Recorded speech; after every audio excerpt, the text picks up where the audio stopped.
Quel visage affichera Tours dimanche contre Montpellier? Efficace en coupe après une défaite en championnat, le TVB avance masqué.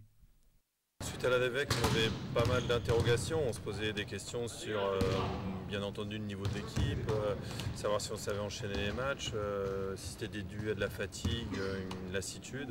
Je pense que la réponse, on l'a eu mardi. Effectivement, c'était dû à lassitude, fatigue, succession de matchs, toujours difficile à se remettre dedans.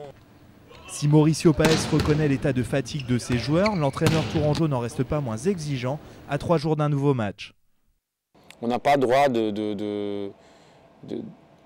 d'accepter de dire c'est parce qu'on est fatigué, c'est parce que non, on doit être plus fort que ça, on doit être plus ambitieux que cela.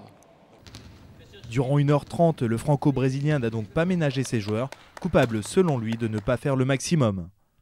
C'était pas un grand entraînement, c'était pas un très bon entraînement, d'ailleurs j'étais pas très content, mais ça arrive aussi. On a intérêt à être beaucoup mieux demain pour préparer ce match-là.